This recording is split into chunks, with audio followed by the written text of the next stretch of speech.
The Nintendo Switch 2 has one major issue, and it's existed since the Nintendo Switch first came out. But before we start talking about the Nintendo Switch 2, please take the time to subscribe if you are enjoying this content. Thanks for watching, and now let's get straight into the video.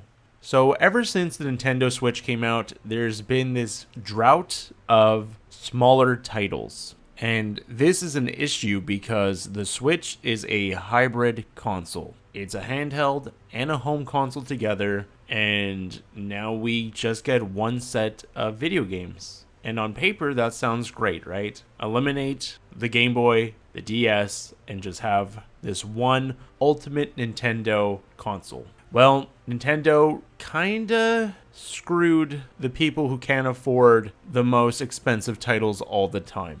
Back during the 3DS and Wii U age, I didn't have a full-time job. I made very little money, and my income was rather small. So what I did was I bought a 3DS instead of a Wii U, and I was able to afford new Nintendo games at a more affordable price. And ever since the Switch, we've been lacking these affordable games, at least for like Nintendo games. It sucks for individuals or families who don't have that sort of income where they can just buy a new video game for over 100 Canadian dollars now. It's absolutely ridiculous. The major issue is that there's no alternative. If you want a new Zelda game, you're shelling out like $115. I remember buying the 3DS remix for what, $50, $60? It was awesome. Those games were fantastic. And I really feel like Nintendo should be making these smaller titles. I've been saying it since the Switch era. So I'm really hoping, but I'm not optimistic that they'll do it. But I think they know they can just squeeze as much money out of Nintendo fans as they can. And I'm guilty of it. I buy all the new releases, so I'm not innocent. But I really wish there was an alternative. I remember when Metroid Prime Remaster came out and it was at a discounted price around like $50-$60, and I was amazed. I was like, damn, I hope Nintendo does more of this. But we barely see that. The other issue with Nintendo no longer making these smaller titles is that we're missing out on what could be some fantastic games. When the GameCube was out, we also had the Game Boy Advance. And the Game Boy Advance had some of the greatest video games of all time. We got Metroid Zero Mission, we got Mario & Luigi Superstar Saga, we got Pokemon Fire Red, Emerald. There's just so many great games on that system. Minish Cap, oh my god. And I feel like these smaller sprite-based games are being forgotten. There is a big audience for them. Us retro fans love our pixel art. And if Nintendo was like, okay, we're going to make smaller, less detailed video games, I know we would buy them. They could make new Donkey Kong platformers. They could make new top-down Zelda games. And they could sell them at a lower price and make a good part of the community happy. Imagine not having to wait 10 years for a brand new 2D Mario.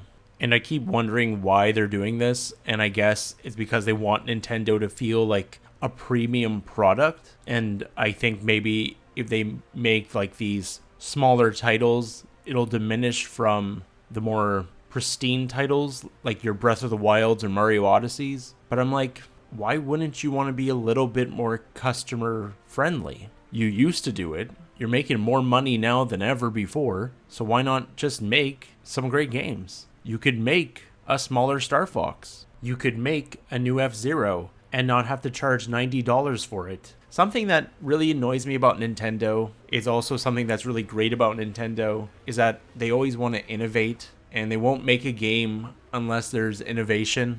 But sometimes I'm like, we don't need innovation. Sometimes it's just nice to get a sequel. It's like we get a trillion Call of Duties and a trillion Assassin's Creeds. It's like, why can't I just get another Donkey Kong Country? Why can't we get a new Star Fox? It doesn't need to be revolutionary. It could just be simple. It could just copy what it was before and just put it at a decent price. And I don't think people will complain. If anything, I think people would be happy to buy a Star Fox game for a lesser price. I just don't get it sometimes. It probably has to do with economics and business, and I don't know anything about those two subjects. But as a fan, this is what I want. I want there to be what we used to have. Smaller titles titles that really represented a generation behind. It was awesome getting NES styled Zelda games on the Game Boy and Game Boy Color, and I would love to see that again. I would love to see Nintendo try to like bring back pixel art and just make some damn fine games again.